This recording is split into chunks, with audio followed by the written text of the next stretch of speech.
Thank you. Chair now recognizes the gentleman from Florida, Mr. Donalds. Thank you, Chairman. Inspector General, hello, how are you? Dr. Hogan, hi. Couple of things, quick question. The Department of Energy has considered TRISO fuel, T-R-I-S-O, as the most robust nuclear fuel on Earth. However, the United States does not have a domestic supply of HALEU or other small amounts at DOE, and must currently rely on Russia to fuel our nation's innovative advanced reactors.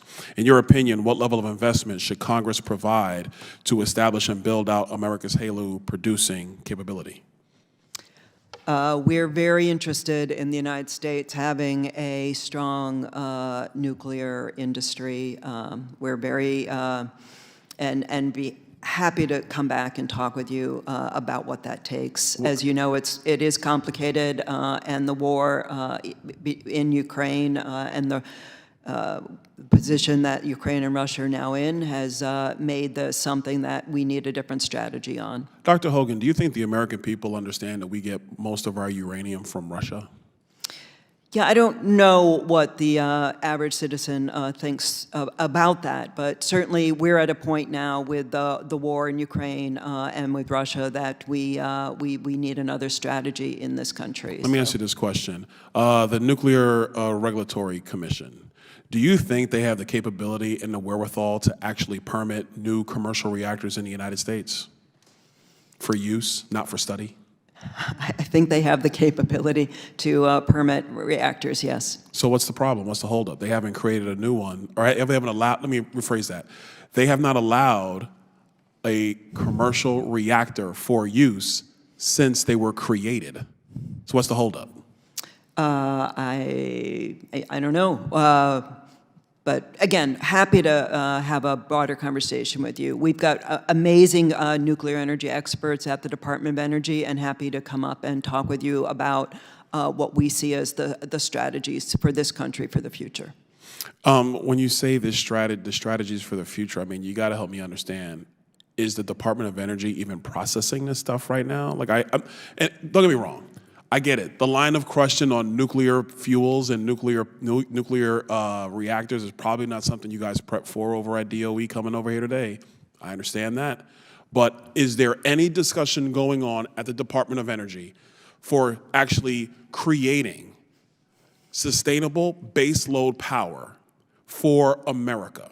Because if it is the position of the Biden administration and, frankly, Secretary Granholm that every American should buy an electric vehicle to the tune of $61,000 a year when most Americans can't afford spending $61,000 for a car. It should be $61,000 for the car. They can't afford to buy that. If that's her position, is she aware that by doubling the size of the electric vehicle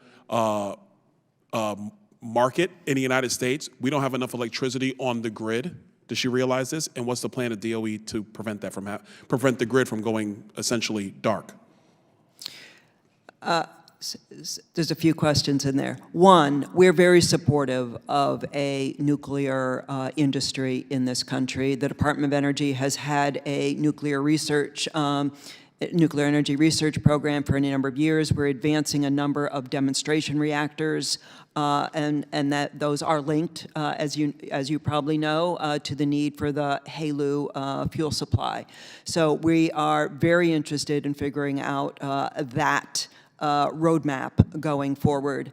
At the same time, we understand that electric vehicles take more electricity than the alternative, and there's been a lot of work to figure out what a modernized grid should look like, and what we can do to invest in the electric grid in this country to serve the needs of electric vehicles while also maintaining reliable, resilient electricity supply. Well, look, I will say for the record, I'm not sitting here in favor of mass expansion of electric vehicles in the United States because the component pieces actually are dirtier than the internal combustion engine.